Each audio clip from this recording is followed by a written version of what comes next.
Halo semuanya, pada kesempatan kali ini saya akan mempresentasikan makalah rancangan teknis reklamasi bahan pertambangan andesit. Sebelumnya, perkenalkan, nama saya adalah Rodovan Patrisya Putra Setanggang, mahasiswa di Prodi Teknologi Pertambangan dengan NIM 302202203. Nah, di presentasi ini saya akan membahas 4 hal, yang adalah pendahuluan, latar belakang.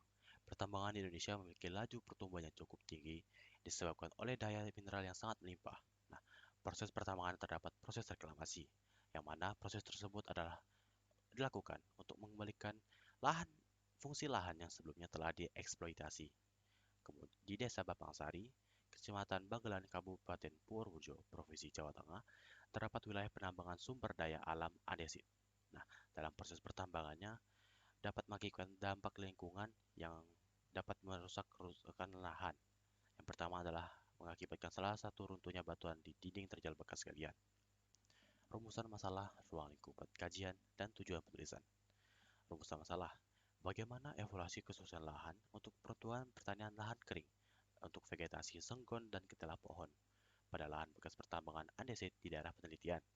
Kemudian ada bagaimana perancangan teknisi reklamasi yang sesuai dalam pertanian lahan kering sehingga lahan bekas pertambangan andesit di daerah penelitian menjadi lebih optimal. Kemudian ada ruang lingkup masalah. Kegiatan pertambangan di Dusun Sudimoro, Desa Bapangsari, Kecamatan Bagelang, Kabupaten Purworejo, Provinsi Jawa Tengah, merupakan lokasi penelitian dilakukan. Kemudian ada tujuan penulisan. Nah, untuk yang pertama adalah untuk mengetahui dan mengevaluasi kesesuaian lahan untuk kawasan pertanian kering, untuk vegetasi senggon dan ketela pohon pada lahan bekas pertambangan andesit di daerah penelitian.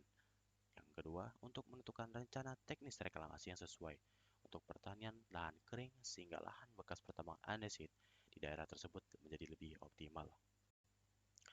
Metode yang digunakan untuk memperoleh data.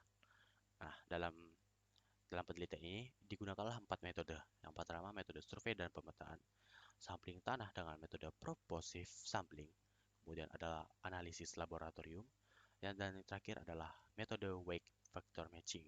Nah, dengan metode ini, data yang digunakan adalah data primer dan data sekunder, yang mana data primer adalah data yang dikumpulkan dengan metode survei dan pemetaan, sedangkan data sekunder adalah data yang akan digunakan untuk mendukung data primer.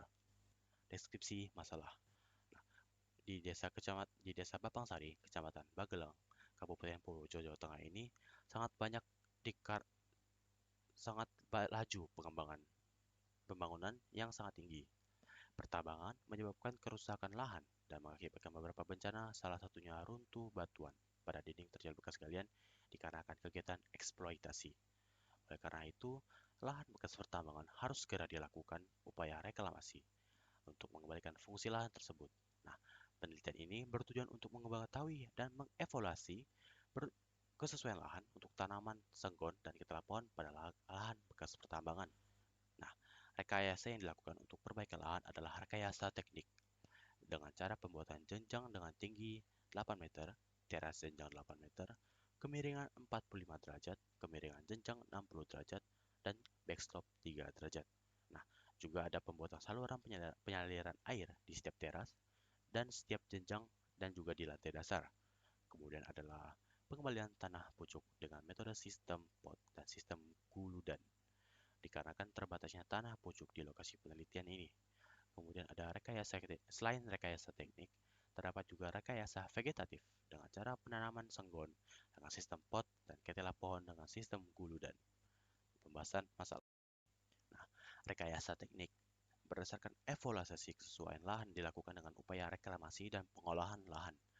Hal ini diperuntukkan agar reklamasi yang dilakukan sesuai dengan lahan yang dibutuhkan untuk tanaman sanggon dan tanaman ketela pohon. Berikut adalah usaha yang dapat dilihat pada tabel. Nah, untuk kesesuaian lahan pada lahan yang aktual dapat dibuktikan dengan tabel tersebut dengan bagaimana cara usaha perbaikan serta kesesuaian lahan potensial pada tanaman senggon dan tanaman ketela pohon. Kemudian ada arahan pengolahan lahan bekas pertambangan. Nah, hasil evaluasi kesesuaian lahan untuk tanaman senggo dan ketela pohon didapatkan 3 kelas kesesuaian lahan, yaitu NRNP, NRNPE, dan NNE. tersebut memiliki faktor pembatas masing-masing, yaitu faktor pemberat dari kelas kesesuaian adalah media perakaran yang dilambangkan dengan R, hara tersedia yang dilambangkan dengan N, penyiapan lahan yang dilambangkan dengan N, dan bahaya erosi yang dilambangkan dengan E. Nah, hal ini harus dilakukan dengan dilakukan upaya reklamasi dengan penataan lahan dan dilanjutkan dengan revegetasi guna mengembalikan fungsi lahan dan sebagai pertanian kering sesuai dengan RT RW Kabupaten Purworejo pada tahun 2011 hingga 2031. Nah, berikut adalah proses arahan pengolahan lahan bekas pertambangan. Pertama adalah penataan lahan, penataan geometri lereng, pembuatan sistem drainase, revegetasi, pemeliharaan, pendekatan sosial, dan juga pendekatan institut. Kesimpulan dan saran. Berdasarkan hasil penelitian tersebut, dapat diambillah sebuah kesimpulan. Yang pertama adalah terdapat 3 evaluasi kesesuaian lahan, yaitu NRNP, NRNPE, dan NNE. Parameter menjadi faktor pembatas adalah media perkara atau R, hara tersedia atau N, penyiapan lahan atau P, dan tingkat bahaya erosi atau E. Kemudian ada arahan pengolahan pada lahan bekas pertambangan guna meningkatkan kelas kesesuaian lahan menjadi S3P untuk tanaman sergon dan S3RP untuk tanaman ketela pohon. Yang terakhir adalah penanaman tanaman senggon menggunakan metode sistem pot dengan dimensi lubang tanaman sebesar 1 kali 1 meter. Nah, jarak tanaman pada tanaman senggon sebesar 3 kali 2 cm dan jumlah pot pada tanaman senggon sebanyak 5.274 pot. Penanaman ketela pohon dilakukan dengan sistem pot dengan dimensi lubang tanam 1 kali 1 meter dengan jarak tanam 2 kali 2 meter dan jumlah pot yang dibutuhkan adalah 14.429 buah.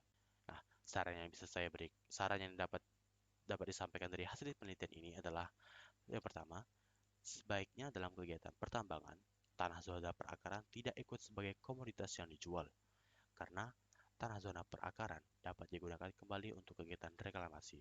Yang terakhir adalah perlu adanya penelitian yang lebih lanjut untuk tanaman ketela pohon guna meningkatkan perekonomian masyarakat, apakah agar untuk jadi lebih optimal atau tidak.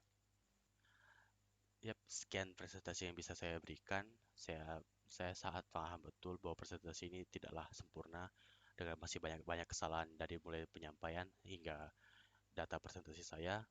Tapi semoga presentasi ini dapat membantu teman-teman semua. Saya ucapkan terima kasih.